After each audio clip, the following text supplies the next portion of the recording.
زیادہ ہے majority role ہوگا. میجارٹی رول جو ہے وہ اس کی بنیاد کے اوپر انہوں نے حکومتیں تو بنائی ہوئی ہیں. لہٰذا کہتے ہیں اگر میجارٹی رول ایکسیپٹ ہوتا ہے تو پھر ہماری حکمرانی بھی ایکسیپٹ ہوتی ہے. تو لہٰذا وہ اس چیز کو مد نظر رکھتے ہوئے وہ اس پر انسسٹ کرتے ہیں کہ اس سسٹم میں بھی ہم ملک کے حکمران ہو سکتے ہیں.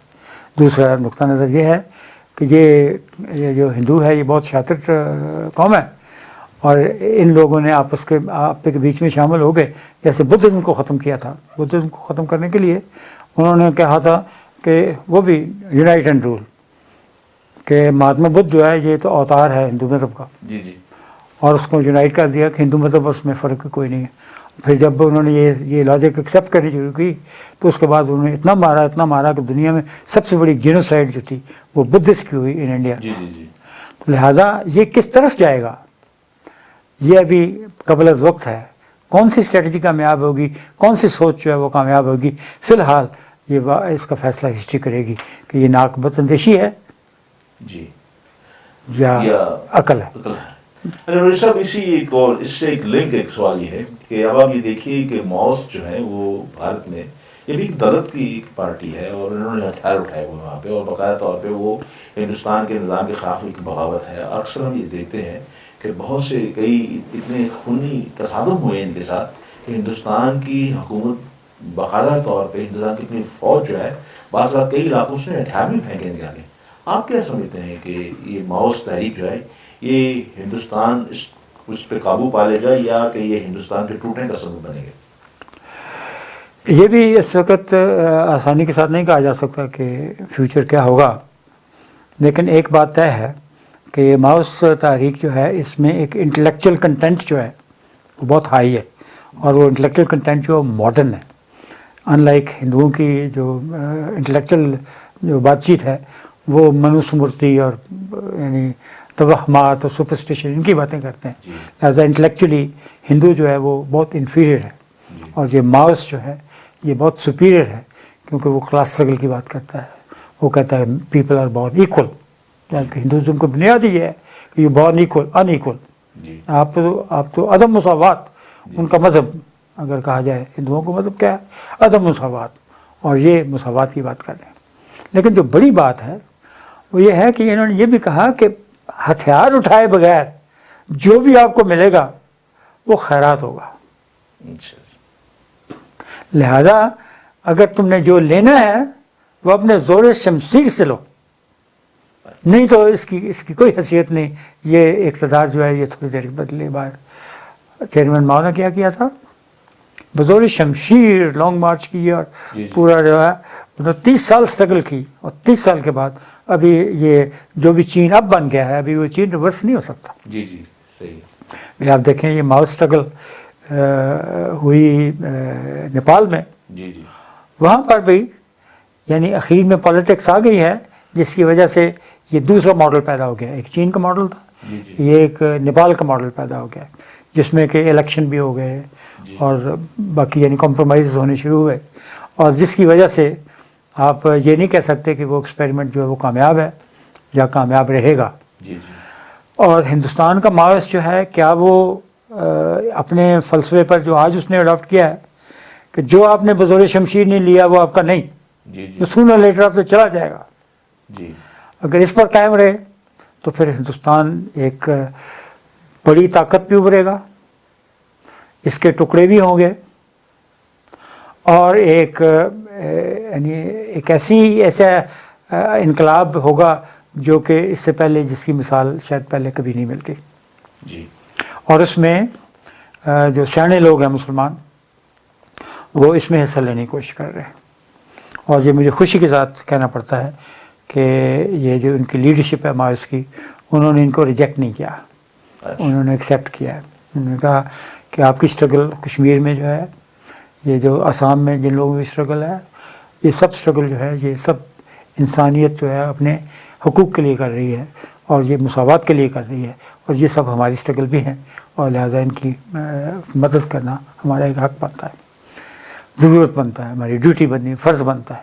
لہٰذا یہ اگین ایک مفروضہ ہے اس پر تجزیہ کیا جا سکتا ہے، رائے ایکسپریس کی جا سکتی ہے، لیکن یہ نہیں کہا جا سکتا کہ ہندوستان کل کس ڈائریکشن میں جائے گا، ماؤسٹ آف نیپال کی طرف یا ماؤسٹ آف چائنا کی طرف۔ سب اسی ماؤسٹ آف چائنا، آپ نے جو دو نام، آپ نے دو ماڈل جو ہیں آپ نے بتایا، میں اس پروگرام کا ایک آخری سوال آپ سے یہ کرنا چاہتا ہوں، وہ یہ ہے کہ اس کا نام آخر ماؤسٹ کیوں تجویز کیا گیا؟ کیا آپ یہ سمجھتے ہیں کہ اس تحریک نے اپنا نام ماؤ زedong سے متاثر ہو کے رکھا، یا کہ واقعی کوئی ایسی اور اس میں اندر بھی کوئی ایسی فیڈ بیک ہے اس کے اندر؟ آپ کیا فرمائیں گے اس میں؟ بالکل انہوں نے ماؤ سے متاثر ہو کے رکھا، بلکہ ماؤ میں بھی ایک پیورٹنزم ہے۔ جی، میں نے آپ کو بتایا کہ زمانے میں کلچرل ریولیوشن بھی ہوا تھا، جی جی وہ بھی کہتے تھے ہم اوریجنل کمیونزم سے جو ہے وہ منحرف ہو گئے ہیں، جی جی لہٰذا ایک پیورٹنزم، فنڈامنٹلزم جو بھی آپ کہہ لیں، جی وہ اس کا ایک ایلیمنٹ ہر تحریک میں ایک رہتا ہے، اور اس تحریک میں بھی ہے۔ جی اور لہٰذا یہ کہہ دینا کہ وہ کس ماڈل کو ایکسیپٹ کریں گے، کس کو نہیں ایکسیپٹ کریں گے، اس میں باقی دنیا اس کو کیسے ریئیکٹ کرتی ہے، ہندوستان کے لوگ کیسے ریئیکٹ کرتے ہیں، اور ان کی جو انٹلیکچوئل لیڈرشپ ہے اس کی ساؤنڈنیس اور اس کی ثابت قدمی ایسی رہتی ہے، تو پھر یہ بہت کامیاب تحریک چلے گی۔ تو سب جیسے آپ نے یہ فرمایا کہ ماؤ سے یعنی متاثر ہو کے، اور یعنی گویا یعنی ماؤ کی اس تحریک سے متاثر ہو کے انہوں نے اپنی اس تنظیم کا نام جو ہے ماؤس رکھا، لیکن یہ ہے کہ یعنی ماضی قریب میں بہت سے ہندوستان نے اپنی طرف سے یہ پروپیگنڈا بھی کی کہ کیونکہ وہ سمجھتے ہیں کہ اس خطے کے اندر چائنا جو ہے ہمارا سب سے بڑا حریف ہے، اور اکثر وہ اس بات پہ الزام لگانے سے چوکتے نہیں ہیں کہ اس تحریک کے پیچھے چائنا جو ہے وہ باقاعدہ طور پہ متحرک ہے، اور ان کو باقاعدہ اسلحے کی سپلائی اور فنڈز کی سپلائی جو ہے وہ چائنا کی طرف سے ملتی ہے۔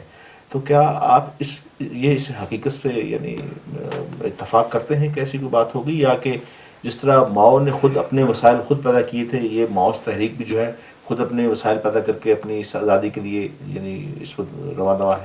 ہمیشہ دونوں چیزیں ہوتی ہیں، ماؤس تحریک کو بھی روس کی مدد حاصل تھی، جی اور ان کو اگر چائنا کی مدد حاصل ہو تو کوئی ایسی بات نہیں ہوگی کہ یعنی ان کے اصولی طور پر ان کے نظریے کے خلاف ہو، تو لہٰذا اگر وہ مدد حاصل کرتے ہیں چین سے تو وہ اصولی طور پر غلط نہیں ہوگی۔ میں نے آپ سے کیا کہ بھائی جس طرح یہ ماؤس تحریک جو ہے، یعنی جس طرح شاید اس بات سے متاثر ہے کہ ماؤ نے اپنا سامان خود پیدا کیا، اپنی تحریک کے اندر خود جان پیدا کی، کیا یعنی اس ماڈل سے؟ اور خود بھی یہ پیدا کرتے ہیں اور کر رہے ہیں، یعنی سیلف کنٹینڈ ہونا یہ ان کے ایک فلسفے میں شامل ہے، اور یہ زیادہ تر آپ کو اس بات کا تو علم ہوگا کہ بہت سارے علاقے میں وہاں پہ بھارت کی جہاں پہ یہ ماؤس متحرک ہیں وہاں پہ سول نافرمانی کی تحریک چل رہی ہے، جی لوگ جو ہیں باقاعدہ طور پہ ماؤس کو اپنی یعنی حکومت سمجھتے ہیں، یہ ٹیکس کا سسٹم اور دوسری جتنی بھی چیزیں ہیں باقاعدہ ماؤ تحریک کو عوام جو ہے کی طرف سے مہیا کی جاتی ہیں، اور اس کے جواب میں ماؤ تنظیم جو ہے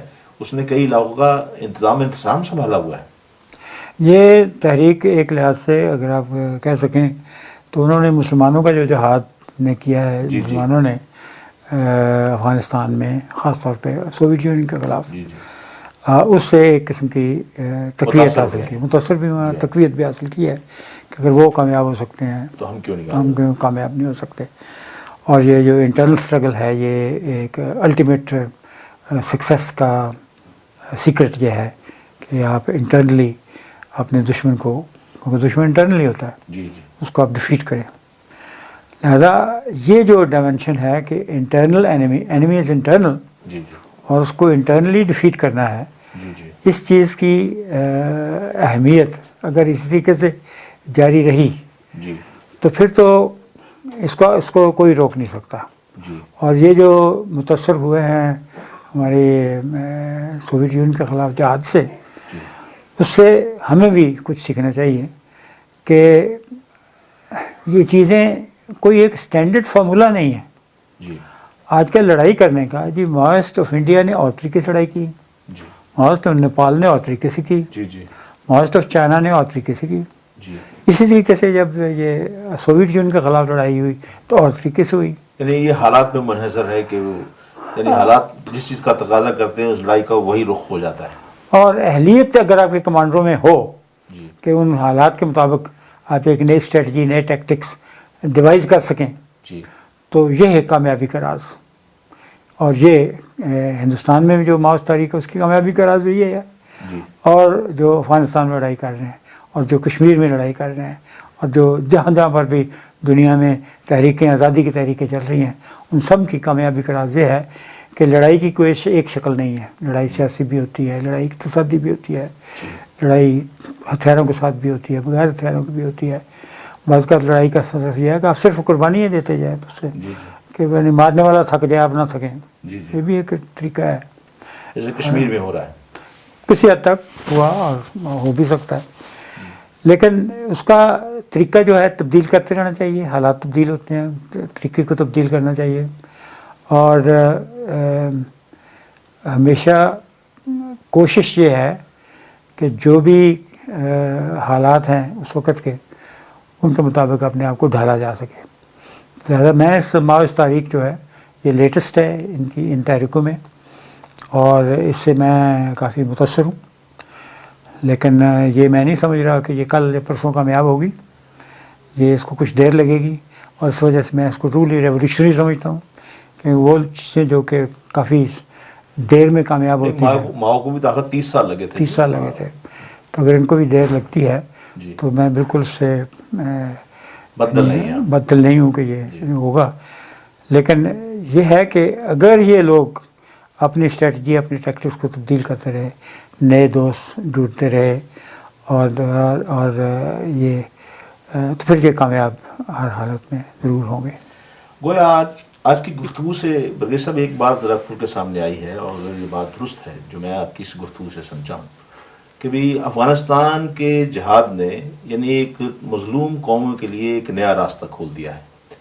افغان جہاد نے ساری دنیا کو یہ بتا دیا ہے کہ دراصل طاقت کا راز جو ہے وہ اس بات پہ ہے کہ آپ خود کتنے منظم ہیں, خواہ جارح اقوام کتنی ہی طاقتور کیوں نہ ہو جائے. جس طرح ٹائن بی کا ایک قول ہے کہ جارح اقوام جتنے بھی ہوتی ہیں ان کے ستارے ہمیشہ زوال میں رہتے ہیں اور ڈوبنے کا ہمیشہ خدشہ رہتا ہے. اور یہ چیزیں جو ہیں اس نے ثابت بھی کی, اس نے اپنی گفتگو میں ثابت بھی کی ہیں. جس طرح آج کل افغانستان اور عراق کے اندر ہوا, اور اس سے پہلے رشیا کے ساتھ جو ہوا, یعنی 78 سال تک ایک سپر پاور بننے والا جو تھا وہ افغانستان پڑوسی کے ہاں اس نے ایسی فاش غلطی کی کہ آج اس کے کئی ٹکڑے ہو گئے. تو آپ کیا یہ سمجھتے ہیں کہ یہ اگر رول اور یہ جو قانون جس سے لوگ متاثر ہو رہے ہیں, اس وقت بھارت کے اندر اور بھی ایسی 18 تحریکیں چل رہی ہیں, کیا آپ سمجھتے ہیں کہ بھارت کے اندر جو مظلوم قومیں ہیں وہ مستقبل میں ایسا ہی کوئی راستہ اختیار کریں گی؟ یقیناً, کیونکہ یہ بھی ہم نے دیکھا ہے کہ تحریکیں 18 نہیں تھیں, شروع میں 1-2 ہی تھی, آہستہ آہستہ یہ بڑھتی جا رہی ہیں. تو اگر وہ بڑھتی جا رہی ہے تو اس سے ٹرینڈ ظاہر ہوتا ہے کہ اس کا مطلب ہے دنیا میں مظلوم اقوام جو ہے وہ ہتھیار اٹھانے کے لیے اور ہندوستان کے ساتھ لڑائی کرنے کے لیے تیار ہے. لیکن ایک بات پھر میں ایمفسائز کروں گا کہ یہ لڑائی ہے, اس کو جد و جہد بعض کا ہم کہہ دیتے ہیں, بعض کا ہم اس کو کچھ اور کہہ دیتے ہیں, جس سے کہ ہم تھوڑے سے مسلیڈ ہو جاتے ہیں. اخیر میں یہ لڑائی کے طور پر ہی کامیاب ہوتی ہے, لڑائی کے طور پر ہی ناکام ہوتی ہے. افغانستان میں بھی ایسے ہوا, ایک دن ایک قسم کے سوویت یونین کو ہتھیار ڈالنے پڑے, وہ یونائٹڈ نیشن میں جا کے ڈالے یا جیسے بھی ڈالے, لیکن ڈالنے پڑے. ابھی افغانستان میں امریکیوں کے سامنے بھی یہی ہو رہا ہے, لڑائی کر رہے ہیں وہ, اور یہ اخیر میں لڑائی ہونی ہے. اس لڑائی کو لیے راہ ہموار کرنے کے لیے آپ کو سیاست کا استعمال کرنا پڑتا ہے. یہ میں اس لیے زیادہ ضرور سمجھتا ہوں کیونکہ آج کل کشمیر میں اس وقت ایک سیاسی لڑائی جاری ہے. لوگ مر رہے ہیں لیکن اس تعداد میں نہیں. لیکن جب ان کو وہ بات سمجھ میں آ جائے گی جو کہ افغانوں کو سمجھ میں آ گئی کہ الٹیمیٹلی اسپیس کو کنٹرول کرنا ہوتا ہے. اگر اسپیس آپ کی ہے, کیونکہ عام طور پہ یہ سمجھ جاتا ہے کہ لوگوں کو کنٹرول کرنا ہوتا ہے, لوگ آپ کے ساتھ ہیں تو سب آپ کے ساتھ ہیں. ابھی دیکھا یہ گیا ہے, لوگ جو ہے وہ زیادہ شہروں میں رہتے ہیں, شہروں میں فوج پولیس اور اتنے قسم کے ادارے ہوتے ہیں جو کہ ان کو کنٹرول کرنے میں مدد دیتے ہیں. اگر کنٹرول نہیں کر سکتے تو کم سے کم ناکام ضرور کر سکتے ہیں. ویسا میں معافی چاہتا ہوں, میں آپ کو یہاں روکنا چاہتا ہوں کیونکہ ہمارا وقت بالکل ختم ہو گیا ہے, لیکن اسی پروگرام کی دلچسپی کو ہم جاری بھی رکھیں گے. ناظرین, آج ہمارا دوسرا پروگرام آپ نے یہ دیکھ لیا کسی موضوع پہ تھا کہ ہندوستان کے اندر جو دولت اور ہریجن قومیں ہیں ان کے بارے میں, ان کی بیک گراؤنڈ کے بارے میں اور تاریخ کے بارے میں ہم نے سیر حاصل گفتگو کی. اور پہلا پروگرام ہم نے کیونکہ ایک ویژن کے بارے میں کیا تھا، اسی کی سیریز میں آج دوسرا پروگرام کیا، اور انشاءاللہ وہ تیسرا پروگرام ہوگا، وہ بھی پچھلے 2 پروگرام کے ساتھ منسلک ہوگا، اور اسی تاریخ میں ہم اور بھی بڑے صاحب کو رحمت دیں گے اور بھی باتیں کریں گے۔ تیسرا پروگرام جو ہے وہ بھی بھارت کی قومیتوں کے بارے میں ہوگا۔ اب ہمیں اجازت دیجیے، انشاءاللہ پھر آپ سے